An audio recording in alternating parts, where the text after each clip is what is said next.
The Match is the studio show in which we highlight the X-League's marquee matches. The Match is the definitive showcase for the most popular gaming titles across platform, where we create the esports stars of the future. Gaming's glitterati will define the genre of esports entertainment. With big cash prizes at stake, gamers from as far and wide as cyberspace and Grimsby compete for honour and of course the kudos of a quick kill, fast lap or a beautiful goal.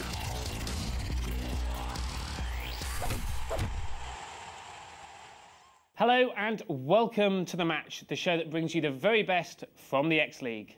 Yes, we've scoured the land, dredged cyberspace and hit the chat rooms like a lonely widower on Christmas Eve to bring you the very best in UK gaming. This is the only place to watch button bashers lock horns for a cash pot of £1,000, as well as the chance to be crowned X-League champion. So what's coming up in tonight's show? Gaming, that's what, as we hit it hard and fast with the X-League's PGR3 showdown. Lined up on the grid are some of the best drivers in the virtual world, as well as a few hopefuls desperate for that lucky lap. Competition is fierce, with drivers competing for street kudos, a grand in the bank and a large polyboard check. Joining me on the sofa is something of a novelty, a female gamer who you wouldn't mind taking for a drink, Miss Ellie Gibson, editor of the excellent gamesindustry.biz. How are you, Ellie? Very well, thank you, Paul. Splendid. What are you playing this week? This week I've been trying out Cooking Mama on the Nintendo DS, which is a bit of a disappointment, to be honest. So I've kind of gone back to Gears of War on the Xbox 360 because, you know, it's an old favourite. But when you're online, it's still a challenge. It's still worth having a go. What do you think of the format for the show, though? Gaming on TV. I think it's about time, really. I think we need a show like this. You know, competitive gaming is getting bigger and bigger. Obviously, Xbox Live is getting bigger and bigger, and there are some really great games out there now that are just as interesting to watch as to play. So I think this is a great show. Now, obviously, tonight is all about PGR3. Are you a fan? Absolutely. It's definitely one of the best racing games out there. Obviously, it looks very good. It's very polished, very slick. But also there are some unique things to the gameplay mechanics that means it offers a different kind of challenge to a lot of other racing games and you know, more reward actually if you keep practicing, keep playing, and I think that's why it's had such long-term success, really. Excellent, Ellie. We'll be hearing more from you a little later in the programme. Tonight is all about PGR3. What is it? Let's find out a bit more about the game.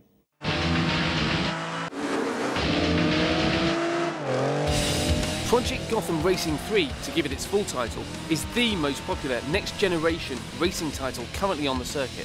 Since its release in 2005, PGR3 has proved a regular favourite on and offline, thanks to a mix of realistic gameplay and detailed graphics. Featuring more than 80 licensed cars from manufacturers including Ferrari, Dodge and Lamborghini, the game brings to life the fast action thrill of street racing across 3 continents. With London, New York, Tokyo and Las Vegas providing the backdrop, not to forget the world-famous Death Fest at the Nürburgring, PGR3 remains top of the podium for 360 races. The setup is simple, 7 drivers all hoping to take the coveted crown of X-League PGR3 champion. There are 6 races in total, starting and finishing with the Nürburgring, with a race from each city in between. This is a straight street race, with drivers competing for points. The winner takes 7 points, second 6 points, third 5 points, and so on. By way of a gentle opener, we've asked the racers to complete a full lap of the Nürburgring Formula 1 circuit. It's back to good old Blighty for the second race and 2 laps of London's Westminster Tour. Next up, our drivers take a bridge tour of New York. Will they be eating the Big Apple or just steel barriers? Tokyo's the next stop as we take on the Shinjuku skyscraper track and the land of the rising sun. But will it be lights out for any of our drivers? We head to the desert for our penultimate race, giving our drivers a trip up the famous Las Vegas Boulevard. Can any of the contestants forge a winning streak? I wouldn't bet against it. Finally, it's back to Germany's Nürburgring for perhaps the most difficult track on the game. It's the Behemoth, a 7-minute test of nerves and steel that should sort the Nigel Mansells from the Nigel Havers. But who will win? Stay tuned to find out.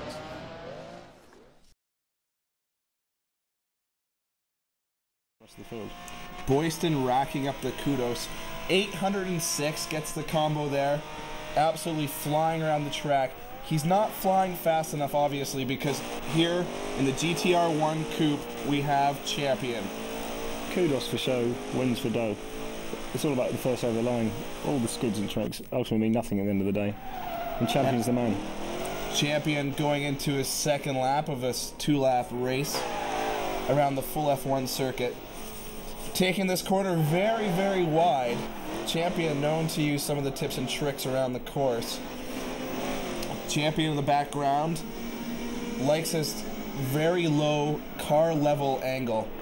as do all the pros. If you look at the three leaders, all playing from the front of bumper camera. Everyone else. There, over to Champion.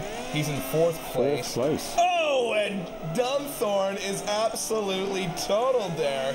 What is going on? Champion here, rubbing the corners there. A bit of a technique he uses. Likes to ride the curves. Absolutely flying through Westminster. He will use any means necessary. Boyston leading it, straight out of Essex. Again, the top two. Let me guess who's third. Jackson. It's a repeat of the last race.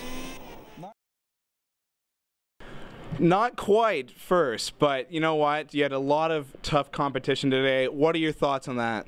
Well, it was tough racing. I mean, I was pushing pretty hard. Obviously, there was a difference in performance. My car had a good top end, so I had to take Men's as quickly as possible down the entered straights, get as far as I could ahead, and try just keeping a racing line. And it worked a few times, but Adam was very consistent. And as hard as I pushed, I was actually on the limit. I think in the final race, I even made a couple of mistakes, and that was just trying to push to the limit. But it was pretty tough today. So. Looking at the difference between obviously the amateurs and the professionals, what racing-wise made the difference? You know, consistency, I think, is all round. I mean, from my point of view today, I've been pretty consistent. I think, yes, there is a difference in the car performance and the different tracks, but I think to get from a normal racer to a top racer is just practice. You have to practice hard, you have to practice long, and build the consistency. And if you build the consistency, the better lap times come, you find the better lines through the corners, and you become more comfortable, become one with your car. So that's really where it comes from. Thanks a lot, Alan. We're going to go back to the studio. Okay.